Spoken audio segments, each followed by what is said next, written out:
नमस्कार सर, आपको गणतंत्र दिवस की हार्दिक शुभकामनाएं। नमस्कार अंजू जी, आपको भी और आपके दर्शकों को भी गणतंत्र दिवस की बहुत बहुत बधाई। सर, देश एक तरफ 77वां गणतंत्र दिवस मना रहा है, लेकिन आप सुरक्षा को लेकर देखिए किस तरह का तमाशा पिछले एक हफ्ते के दौरान हुआ है। पंजाब के सरहिंद में रेल ट्रैक को उड़ा दिया, खालिस्तान जिंदाबाद फोर्स ने उसकी जिम्मेदारी ली, वो जैश का कमांडर उस्मान मारा गया घाटी में। और दूसरी तरफ अब हमारे जो आर्मी के चीफ है, उन्होंने भी स्टेटमेंट दिया कि पाकिस्तान मजबूर कर रहा है कि ऑपरेशन 2.0 उसके खिलाफ किया जाए। तो कहीं ना कहीं कोई ना कोई इनपुट तो होगा सुरक्षा एजेंसियों के पास, जो इस तरह की बात हमारे आर्मी चीफ कह रहे हैं। जी, आर्मी चीफ बिल्कुल सही कह रहे हैं, क्योंकि पाकिस्तान अपनी हरकतों से बाज आने वाला नहीं है। ये जो उस्मान को मारा है, ये बिलावर, आप तो जानती हैं, आप हिमाचल की हैं। बिलावर कठुआ डिस्ट्रिक्ट है ना, उसी की एक तहसील है बिलावर। ये सारा जो है हिमाचल से एरिया मिलता है और पंजाब से मिलता है। ये Kathua district is border district of Jammu and borders Himachal and Punjab. अब ये वहां बैठ के सारा नेटवर्क चला रहा था। ये पाकिस्तानी टेररिस्ट था, इससे अमेरिकन राइफल मिली है, बड़ा खूंखार टेररिस्ट M4 राइफल मिली है इससे। और ये जो वहां बैठ के इन्फिल्ट्रेशन करवाता था, बहुत सारे इसने टेरर इंसिडेंट किए। कुछ अरसे के लिए मैं IG जम्मू था, बाकी बाय एंड लार्ज ये टेररिज्म फ्री था कठुआ डिस्ट्रिक्ट। हाँ, इन्फिल्ट्रेशन के लिए यूज होता था यहाँ से, इंटरनेशनल बॉर्डर से, but as such terror incidents बहुत लिमिटेड यहाँ हुए। और ये जनरली एरिया जो बिलावर का एरिया, बसोली बशेडी, ये जो इलाका है बनी का, सारा टेरर फ्री था। इवन इन पीक मिलिटेंसी, जब बाकी सारे बहुत सारे डिस्ट्रिक्ट अफेक्टेड थे, इट वाज नॉट। ये जो पिछले कुछ टाइम से हो रहा था, पिछले एक साल से, ये सारे एक बिलावर की पहाड़ियों में बैठे हुए थे, तो इन्होंने एक यहाँ बहुत नेटवर्क बनाना की कोशिश की, ताकि यहाँ ये बैठ के एक तो इन्फिल्ट्रेशन कराएं, डायरेक्ट करवाएं, दूसरा पंजाब और हिमाचल को भी इफेक्ट करें, क्योंकि साथ साथ लगता है। तो ये एक बहुत बड़ी, मुझे लगता है, ISI साजिश थी, जिसको इसके मारने से रोक लग गई। तो बहुत आर्मी चीफ जो ऐसे नहीं बोल रहे हैं, ये जो गतिविधियां पाकिस्तान की, क्योंकि आसिम मुनीर को लगता है कि ट्रंप जैसा बंदा इस वक्त मेरी एक्सेस है, चाइना वैसे ही मुझे सपोर्ट करता है, and this is the time I can hit India. और उसकी जो आइडियोलॉजी है रेडिकल, आप जानती हैं। तो वो मुझे लगता है हमने तो उनको बताया कि ऑपरेशन सिंदूर 2 करने की जरूरत नहीं, ऑपरेशन सिंदूर 1 ही ऑन है। तो आप अगर कोई ऐसी हरकत करोगे पहलगाम जैसी, तो तुम्हारा नतीजा फिर क्या होगा। और इस बार, जैसे आर्मी चीफ और CDS ने कहा है, इस बार ट्रंप बोले या ना बोले, इंडिया छड़ने वाला नहीं है। इनकी हालत, इनके टुकड़े हो जाएंगे, आप देख लीजिएगा। कब होता है ये मुझे नहीं मालूम, कि लेकिन कोई इन्होंने बेवकूफी की, फिर इनको बहुत बुरी हालत। सर, कठुआ में अगर ये पकड़ा जाता है और पंजाब जो लगा हुआ इलाका है, वहां पर वो 4 आतंकवादी पकड़े जाते हैं RDX के साथ, US की पिस्टल के साथ, तो फिर तो कनेक्शन इन सब का मिलता ही होगा ना। और जो सरहिंद पहुंच गए RDX लेकर, RDX कहाँ से आया होगा सर? तो यहीं से सप्लाई चेन हो सकती है। बिल्कुल सही बात है, ये हो सकती, ये कुछ भी मुमकिन है, क्योंकि वो और हमारा कठुआ डिस्ट्रिक्ट का इलाका जो है, मिलता जुलता इलाका है। तो ये सारा जो है, ये पूरा इंटरनेशनल बॉर्डर को इस्तेमाल करते हैं स्मगलिंग करने के लिए, इस तरह के हथियारों की, इस तरह की IDs की। ये सारा जो है इसका इस्तेमाल किया, और ड्रोन्स को इस्तेमाल किया जाता है ड्रॉप करने के लिए, और बाद में इन्हीं के हेंचमैन उठा ले जाते हैं, जिससे ये हरकतें करते हैं। और अगर आप सोचें, जो टेररिस्ट, फॉर एग्जांपल ये उस्मान जो है, अब ये पाकिस्तान से एक राइफल लाया, कुछ एमुनिशन लाया, इसने 2 एनकाउंटर की, एमुनिशन आधा तो खत्म हो गया। उसके बाद एमुनिशन कहाँ से आता है, ये सोचने वाली बात है। मैं एक कहीं सोच रहा है, इसको गोलियां हैं, मैं 50 गोलियां लाया या 100 गोलियां लाई, मेरे 2-3 एनकाउंटर्स में तो मेरी गोलियां खत्म हो गई। उसके बाद रिप्लेनिशमेंट कैसे होती? दो बड़े मुद्दे हैं, एक तो एमुनिशन बाकी का कहां से आता है, कोई तो ला रहा है ना। बिल्कुल। खाना कहाँ से आता है? वो पाकिस्तान से खाना तो नहीं ला सकते। जैसे वो किश्तवाड़ वाले आपने देखा होगा शात्रू वाले एनकाउंटर में, वहां जब वो hide out, well built hide out फौज ने निकाला, पुलिस ने मिलके, तो उसमें आप देखो ना, पूरा चावल की बोरियां, कुकिंग गैस, सिलेंडर, पूरा किचन था जी, दूध, दही, घी और अंडों की ट्रेस, ये कोई तो दे रहा है ना लोकल। बिल्कुल। और इसीलिए मैं कहता हूँ लोकल पुलिस का, जिस तरह पुराने जमाने में कहीं कत्ल होता था, एसएचओ डेरा लगाता था वहां हफ्ता एक उस गांव में, और आसपास के सारे बदमाशों को बुलाता था और बारी बारी उनकी धुनाई करता था, और फिर वो उगलता था कि मैंने नहीं किया जी, उसने किया, तो पता लग जाता था कि कत्ल किसने किया। मुझे लगता है कुछ ऐसे ही बेसिक पुलिसिंग, मैं नहीं कह रहा कि सबकी पिटाई करिए, बट बेसिक पुलिसिंग बहुत जरूरी है। देखिए ये काम आर्मी को नहीं करना होता, ये पुलिस तफ्तीश काम करना पुलिस का। अगर मर भी गया उस्मान, मैं ये कहता हूं कि इसने कहाँ कहाँ हाइड आउट बनाए थे, इसको किस किसने, आज 1 साल से यहाँ था या 1.5 साल से था या जो भी अरसा था, ये इसको कौन कौन मदद किया, उनकी अब अच्छी तरह से क्लास लगनी चाहिए, और उनके खिलाफ वैसी ही ट्रीटमेंट होना चाहिए जो टेररिस्ट के साथ होता है, क्योंकि ये देश के गद्दार हैं।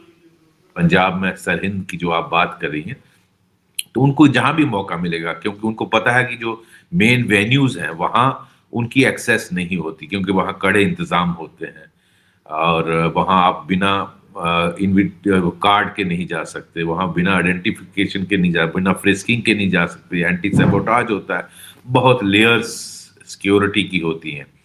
तो आप ऐसे में वो रेलवे ट्रैक को निशाना बनाएंगे।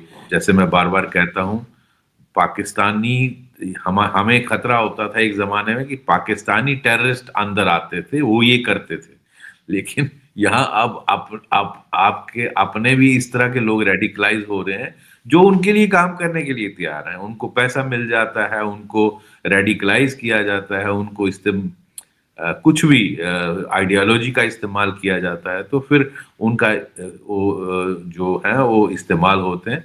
मुझे लगता है पंजाब में जो KZF है, एक खालिस्तान जिंदाबाद फोर्स, जिसने ये किया, वो उसका जो चीफ है, मैं चूंकि जम्मू कश्मीर से हूं तो हम जानते हैं वो यहीं का रहने वाला है, जम्मू के पास, जम्मू के आउटस्कर्ट में ये RS पुरा है, वो उसका नाम है नीटा, रंजीत सिंह उर्फ नीटा। वो जम्मू का ही रहने वाला है, और उसने यहाँ काफी इंसिडेंट टेररिज्म की आजकल बिल्कुल डिफंक्ट सा है, और वो एक कठपुतली बन के रह गया है। कठपुतली होता है ना, जिस जो जो सारे खालिस्तानियों की हालत है। खालिस्तानी जो है वो पाकिस्तान ISI के पास कठपुतली है इंडिया को नीडल करने के लिए। दे आर नॉट सिख्स, मैं उनको सिख मानता ही नहीं, वो हो ही नहीं सकते सिख। सिखी जो है वो वो आप हिंदुओं से उनको इलादा कर ही नहीं सकते, वो उम्बिलिकल कार्ड से जुड़े हुए हैं। बड़ा भाई सरदार बनता था, छोटा भाई फैमिली में हिंदू होता था, तो आप कैसे तोड़ सकते हैं? मतलब पाकिस्तान उस चीज को करने पे तुला हुआ है जो हो ही, जो नामुमकिन सी चीज है। लेकिन हाँ, कुछ लोग गुमराह हुए हैं, हम आंखें बंद नहीं कर सकते, ये फैक्ट है। 10,000, 5,000, 15,000, मुझे एग्जैक्ट नंबर नहीं मालूम, क्योंकि आप देखते हैं कनाडा में क्या होता है, आप देखते हैं यूके में क्या होता है, आप देखते हैं USA में। तो जो कुछ पंजाब में हुआ सर, काफी अरसे से खालिस्तानियों के बारे में वहां कोई खबर नहीं है कि वहां पर ये एक्टिवली काम करें या स्लीपर सेल काम करें। ये हाल फिलहाल में ही पंजाब में इस तरह की हरकतें क्यों देखने को मिल रही हैं सर? क्योंकि पाकिस्तान का K2 प्रोजेक्ट है खालिस्तान, उसको वो उसने पूरी तरह छोड़ा नहीं है, वो आज भी इस्तेमाल करते हैं। और ये बात अलग है कि पुलिस 99 अवॉर्ड कर देती है, लेकिन 100 टाइम दे सक्सीड। और वो ये जो नीटा जैसे लोग हैं, या जो खालिस्तान कमांडो फोर्स है, आपने देखा जो दूसरी जगह पे रिकवरी हुई है पंजाब पुलिस की, पंजाब के बब्बर खालसा पाकिस्तान ISI बैग ये पंजाब पुलिस ने इनको पकड़ा है, 4 ऑपरेटिव हैं, इनको अरेस्ट किया और इनसे 2.5 किलो की आईडी मिली है, आरडीएक्स मिला है और पिस्टल्स मिले हैं। यूएसए बेस्ड हैंडलर्स जो हैं इसमें एक्सपोज हुए हैं। इसका मतलब है ये यूएसए के थ्रू पाकिस्तान के लिंक आपको पता है यूएसए में भी हैं, कनाडा में भी हैं, यूके में भी हैं और बहुत सारे ऐसे कंट्रीज हैं जहां यूरोप के, जहां उन्होंने, और ये सारे आईएसआई कंट्रोल्ड हैं, चाहे पन्नू हो या कोई भी हो। तो इनको इनफैक्ट कईयों पर तो मुझे शक ही होता कि वो एक्चुअली सरदार हैं, कहीं Pakistani ISI operatives as Khalistanis operate करते हैं। तो ये जो मॉड्यूल पकड़ा है पंजाब पुलिस ने और उनकी काउंटर इंटेलिजेंस विंग ने, ये बब्बर खालसा का मॉड्यूल है और होशियारपुर में इनसे ये सारा मॉड्यूल पकड़ा गया है, पंजाब के होशियार। तो ये भी इनका प्लान था रिपब्लिक डे पे कोई बहुत बड़ा हादसा करने का। तो ये देखिए, ये कोशिशें होती रहेंगी, लेकिन हमें सतर्क रहना है, हमें इनको कामयाब नहीं होने देना है। और जहाँ तक नीटा जैसे एलिमेंट्स हैं, they are all criminals and वो आईएसआई के बेहस पे कुछ भी कर सकते हैं। तो इसलिए हमें बहुत ध्यान रखना है। और आपने देखा पन्नू ने दिल्ली को थ्रेटन किया है, दिल्ली में रिपब्लिक डे पे मैं ये करूँ, उसके खिलाफ दिल्ली पुलिस ने एफआईआर दी है और कि हम कि he is threatening to undertake terror incidents in Indian capital Delhi. तो ये जो सारा नेटवर्क है, इसको ये दिखाता है कि पाकिस्तान ने इसको रीएक्टिवेट किया है। खालिस्तान जो आप देख रही थी कि पंजाब में पहले बिल्कुल काफी टाइम से सर नहीं उठा रहे थे, लेकिन अब दोबारा आप इनकी गतिविधियां देख रहे हैं। तो इसका मतलब है इनको कुछ समय आ गया है, इनको जो एलिमेंट्स हैं इनको इनका पर्दाफाश होना चाहिए, इनको सख्ती से डील करके और ये पाकिस्तान की साजिशों को कामयाब नहीं होने देना। उनकी पॉलिसी है bleed India by 1000 cuts. So they want to use elements जो भारत से नाराज हैं, जो भारत की इंटेग्रिटी को चैलेंज करना चाहते हैं, उनको खालिस्तान के नाम पर फंडिंग करते हैं। ये हवाला पैसे से बहुत सारे तरीकों से ये फंड इकट्ठा करते हैं कनाडा में, ये यूएसए में, और उन पैसों को यहाँ भेजा जाता है। किस तरह लोगों को रेडिकलाइज करके उनको हथियार पहुंचाए जाते हैं, उनको कई बार ड्रोन का इस्तेमाल पाकिस्तान जिस तरह जम्मू कश्मीर के इलाके में करता है, पाकिस्तान पंजाब में भी ड्रॉप करता है और फिर उनके आदमी वो उठा के ले जाते हैं। वरना ये कहाँ से पिस्टल आई, कैसे आई? भारत में इतना सख्त कंट्रोल है आर्म्स का, you can't get it easily. तो आपको आईडी बनी बनाई ड्रोन से ड्रॉप हो जाती है, तो आपको ये हो जाता है, पैसा आप अमेरिका के थ्रू बब्बर खालसा के भिजवा सकते हैं। तो ये सारा नेटवर्क जो है इसको पूरी तरह से ध्वंस करना बहुत जरूरी है। सर आप देखो कि होशियारपुर में 2.5 किलो आरडीएक्स मिलता है, आईडी मिलती है, 4 लोग पकड़े जाते हैं, फिर 2.5 किलो के आसपास आरडीएक्स का इस्तेमाल इधर भी किया गया है, ये जो सरहिंद में धमाका किया। और अगर यूएस मेड पिस्टल इनके पास है सर, तो इनके तार आईएसआई से होते हुए सीआईए तक पहुंचते होंगे, क्योंकि ये सब नेटवर्क इकट्ठा ही चल रहा है ना। पाकिस्तान की आड़ में आईएसआई का सहारा लेकर सीआईए तो है जो हमारे देश में उथल पुथल पैदा करने की कोशिश में है। अंजू जी, ऐसा है, ये सब आईएसआई कर ही नहीं सकती जब तक सीआईए की शय ना हो। पन्नू कौन है? पन्नू आईएसआई जरूर बैक करती होगी, बट अमेरिका में वो खुला घूम सकता है बिना सीआईए की मदद, पूरी घूम ही नहीं सकता। और आपको पता है भारत ने उसके खिलाफ पूरा डोजियर बना के दिया है। क्या किया उन्होंने? कुछ नहीं किया, बिकॉज हमें मालूम उन्हीं का बंदा है। एंड यूएसए, आप जानती हैं, आपने खुद ही बोला, वो भारत को, ये जो सारे रिजम चेंज भारत के नेबरहुड में हुए, नेपाल, श्रीलंका, बांग्लादेश, इसका असर यूएसए में तो कुछ नहीं होगा। वो बेसिकली क्यों कर रहा है? ताकि भारत को कमजोर किया जाए। और हमारे भी यहाँ जो कुछ लीडर्स हैं, उनको किस तरह से यूएसए एनकरेज करता है, और हमारे लीडर भी वहां जाके बोलते हैं कि हमारी डेमोक्रेसी खत्म हो गई है। तो वो बेसिकली रिजम चेंज करने की कोशिश कर रहे हैं, क्योंकि मोदी जी बहुत बड़ा कांटा है उनकी नजर में, सीआईए के।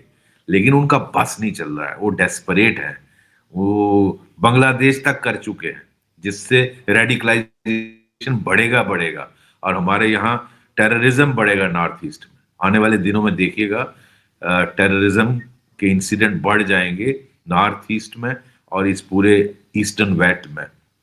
तो आपको ये क्या है, ये भारत को डेवलपमेंट से रोकना है। भारत को इस वक्त फोर्थ लार्जेस्ट इकोनॉमी बन गया है।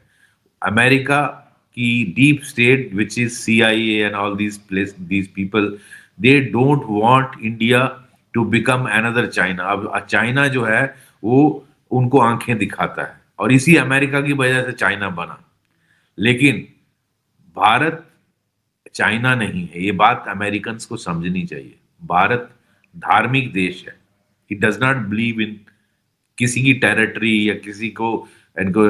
आप हमारे पूर्वजों से ले लीजिए, भगवान राम ने लंका जीती तो कोई एनेक्स नहीं की, अपने उनके रावण भाई भविष्य जी को वहां ताजपोशी की। आप कशकिंदा की बात ले लीजिए, बाली के भाई को ही बनाया वहां, सुग्रीव को वहां का राजा, खुद नहीं उसको एनेक्स किया। ये हमारा संस्कार है हजारों सालों से, 12,000 15,000 सालों से। तो Bharat does not pose any threat to America, लेकिन हाँ, हम इंडिपेंडेंट फॉरेन पॉलिसी फॉलो करते हैं। अमेरिका चाहता है या तो आप मेरे साथ हो या दुश्मन के साथ हो, ऐसा नहीं होता। हमारा जिसमें इंटरेस्ट होगा हम वो फॉलो करेंगे। तो अमेरिका कहता है हमारे कैंप में आ जाओ, तो हम भारत वो नहीं फॉलो करता। तो इसलिए मोदी जी जो कि he happens to be prime minister of this country, और भारत की जो इमर्जिंग स्टेटस है इंटरनेशनली, वो खटक रहा है अमेरिका को। इसलिए अमेरिका पिन प्रिक्स कर रहा है, और उनकी डीप स्टेट इसमें मुझे तो डाउट है ही नहीं कि वो रिजम चेंज करना चाहते हैं, लेकिन अब उनका बस नहीं चल रहा, क्योंकि Modi ji so popular, and वो चाहते हैं कि यहाँ की जेन जी जो है सड़कों पे निकल आए, जिस तरह नेपाल में निकली, श्रीलंका में निकली, बांग्लादेश में निकली। तो इंडिया में वो होने वाला नहीं, क्योंकि इंडिया में people are by and large, मैं नहीं कहूँगा 100%, भगवान भी नीचे आ जाए तो सब 100% सेटिस्फाई नहीं कर सकते, but by and large people are satisfied with the progress the country is making. उसके मुताबिक इंडिया में हर चीज कंट्रोल्ड है। तो ये खटक रही है बात अमेरिका को, लोग सेटिस्फाइड हैं, इसलिए यहाँ ऐसा रिजम चेंज मुमकिन नहीं है। जी बिल्कुल सही कह रहे हैं आप सर, यहाँ पर कोशिशें तो लगातार हो रही हैं, लेकिन बस मुमकिन नहीं हो पा रहा है। पर सर, पंजाब में अगर इस तरह से खालिस्तानी फिर से सिर उठा रहे हैं, तो क्या वहां की सुरक्षा एजेंसियां या वहां की सरकार पे सवाल नहीं उठेंगे कि वहां के पुलिस प्रशासन क्या कर रहा है? बिल्कुल सही कह रहे हैं आप, सवाल जरूर उठेंगे, क्योंकि देखिए पुलिस अपना काम जरूर करती होगी, मैं पुलिस का यहाँ नहीं कहूँगा, लेकिन जो वहाँ पॉलिटिकल गवर्नमेंट है उसकी तरफ से सिंपैथी आपने पहले भी सुना होगा। पन्नू ने खुद बोला था कि मैंने इनकी इलेक्शन में, जो आम आदमी पार्टी है, मैंने फंडिंग किया। आप आई थिंक वो वीडियो अवेलेबल है, रिकॉर्ड में, मैं नहीं कह रहा, मैंने उस वीडियो से सुना है, और बहुत सारे लोगों ने, आपके व्यूअर्स ने भी सुना होगा। अगर ये सही है जो वो पन्नू क्लेम कर रहा है, फिर क्या डाउट है लिंक में? तो इसका मतलब पॉलिटिकल गवर्नमेंट जो पंजाब में है, it has sympathy for people who are Pannu's people, who are Khalistanis. तो जब रूलिंग पार्टी पंजाब की अगर इस तरह की सिंपैथी रखती है, ऑब्वियसली उसका असर एडमिनिस्ट्रेशन पर, पुलिस पर पड़ता है, इसमें कोई डाउट नहीं है। ये किसी भी स्टेट के, because police is under the state administration, जो स्टेट पॉलिटिकल गवर्नमेंट है उसी के अंडर पुलिस आती है, एडमिनिस्ट्रेशन उसी के अंडर आती है। तो ऑब्वियसली उनको अपना जो होम मिनिस्टर, चीफ मिनिस्टर है, उसको सुनना है। तो अगर इस तरह की जो बातें चली हैं, मुझे लगता है देशवासियों को इसका संज्ञान लेना चाहिए, पंजाब के लोगों को खास तौर पर, कि आपके पास सरकार है जो इस तरह के लिंक रखती है, तो फिर वो पंजाब के लिए भी और देश के लिए अच्छा नहीं। बिल्कुल सही कह रहे हैं आप सर, क्योंकि देखिए पंजाब पुलिस किस काम में लगी हुई है। पंजाब पुलिस को पत्रकारों के पीछे लगा दिया जाता है, दिल्ली से किसी को गिरफ्तार करके ले आओ, मंत्री वहां पर एफआईआर दर्ज हो जाती है। पंजाब पुलिस दिल्ली विधानसभा के अंदर कोई वीडियो आता है, उसकी फोरेंसिक जांच में लगी हुई है, जबकि काम उनका कुछ और है। पंजाब पुलिस बड़ी काबिल पुलिस है सर, उन्होंने ही पूरी तरीके से आतंकवाद को खत्म किया था, ये तो आप भी बेहतर तरीके से समझते होंगे। लेकिन आजकल वहां की सरकार ने उनको किन कामों में लगा रखा है, और इस तरह की अगर गतिविधियां बढ़ेंगी तो सवाल तो वहां की सरकार पर ही उठेंगे, जिनको की करोड़ों का फंड मिलता रहा है पन्नू से। और पन्नू ने अभी जो वीडियो जारी किया है, वो तो हर बार इस तरह के वीडियो जारी करता है, नए नए खुलासे करता ही है। बिल्कुल सही। और पुलिस फोर्स में कोई कमी नहीं है, किसी भी पुलिस फोर्स बहुत अच्छी, पंजाब पुलिस जैसे आपने कहा, ये देश जानता है कि कितनी कितनी उन्होंने अपनी शहादत दी है पंजाब को नॉर्मलाइज करने में, और किस तरह से लड़ाई की। खासकर मैं तो यंग आईपीएस अफसर था, तो हमारे लिए वो एक आदर्श होते थे। जो पहले डीजीपी थे, उसके बाद केपीएस गिल आए, रोबेरो साहब, उसके बाद केपीएस गिल साहब आए, तो जबरदस्त, मतलब पूरा देश इंटरनेशनली देवर नोन, एंड पूरा देश उन पर गर्व करता था। हमारे प्रधानमंत्री खुद कितना उनसे इम्प्रेस थे, रोबेरो साहब ने और इन्होंने केपीएस गिल साहब ने बहुत अच्छी लीडरशिप। तो basically it all depends on the leadership.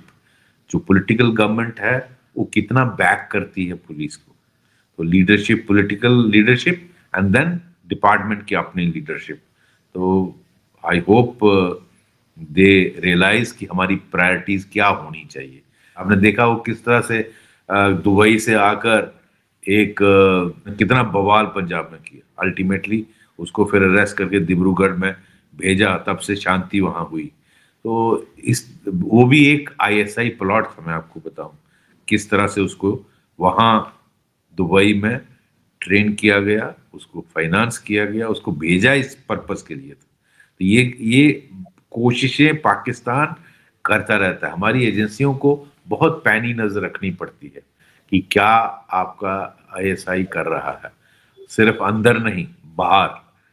आप देखिए, आपको नजर रखनी है यूएसए में क्या क्या गतिविधियां आईएसआई के अफसर जो एम्बेसी में बैठे हैं वो क्या कर रहे हैं, कनाडा में क्या कर रहे हैं, यूके में क्या कर रहे हैं, जर्मनी में क्या कर रहे हैं, इंग्लैंड में क्या कर रहे हैं।